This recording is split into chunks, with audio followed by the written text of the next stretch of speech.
Pope Francis's latest encyclical is a shot at Trump right before the election. Even before Donald Trump became president, Pope Francis showed his willingness to engage in political interference in the U.S. electoral process by commenting during the presidential primaries that Trump was not a Christian because he was for building the border wall.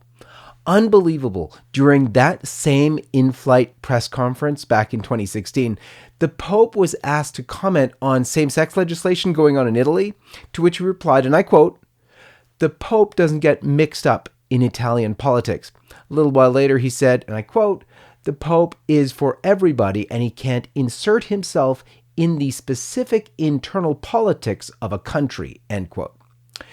This, of course, makes no sense.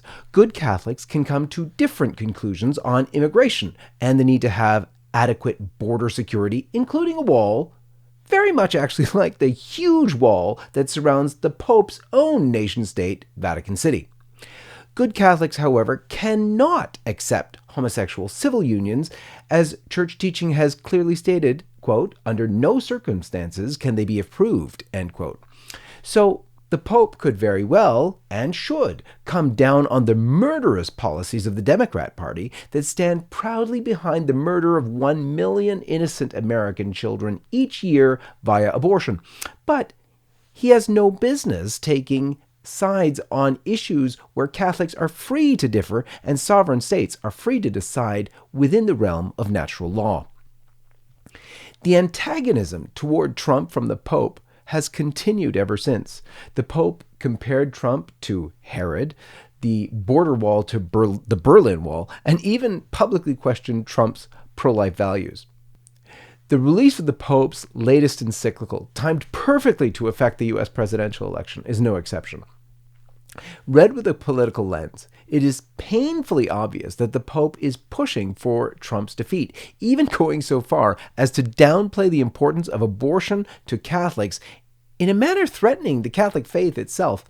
I found it very interesting that the main paragraph bashing President Trump, not by name of course, but there's no way to miss the reference, is actually the paragraph with the same number as Trump's presidency. Trump is the 45th president of the United States, and Fratelli Tutti, paragraph 45 reads this way, and I quote, "Things that until a few years ago could not be said by anyone without risking the loss of universal respect can now be said with impunity and in the crudest of terms, even by some political figures. Nor should we forget that there are huge economic interests operating in the digital world, capable of exercising forms of control as subtle as they are invasive, creating mechanisms for the manipulation of consciences and of the democratic process. The way many platforms work often ends up favoring encounter between persons who think alike, shielding them from debate. These closed circuits facilitate the spread of fake news and false information, fomenting prejudice and hate," end quote. And reading the encyclical, one finds a steady drumbeat of socialist talking points coming from the Pope, which seem more like catchphrases from the Democrat playbook than statements worthy of the Vicar of Christ. There are many other anti-Trump statements in the encyclical, which is why all the leftists are gleefully using clips all over Twitter in a vain attempt to try and cajole pro-life Catholics into voting for pro-abortion socialist Joe Biden. Pope Francis hits out at, quote, "myopic, extremist, resentful, and aggressive nationalism," end quote, which he sees in some countries where, quote, "a concept of popular and national unity is influenced by various ideologies in creating new forms of selfishness and a loss of the social sense under the guise of defending national interests," end quote. He criticizes again, I quote, "populist political regimes as well as certain liberal economic approaches maintain that an influx of migrants is to be prevented at all costs," end quote. But any truly pro-life Catholic who reads the nearly 200-page encyclical will be convinced of the need to pray for the conversion of Pope Francis, rather than convinced to vote for Joe Biden and Kamala Harris, the most pro-abortion U.S. ticket in American history. Pro-life didn't even make the cut in the paragraph where the Pope laid out what he says should be the biggest concerns for politicians.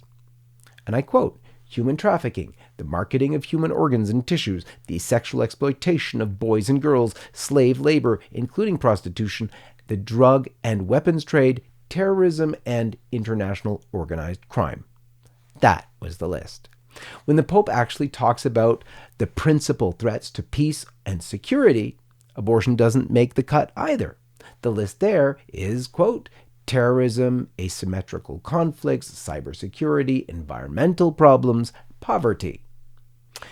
And anyone who has worked for the right to life of the unborn would think first and foremost of abortion when Pope Francis says this in the encyclical. He speaks of, quote, extreme situations that may come to be seen as solutions in especially dramatic circumstances, without realizing that they are false answers that do not resolve the problems they are meant to solve, and ultimately do no more than introduce new elements of destruction in the fabric of national and global security.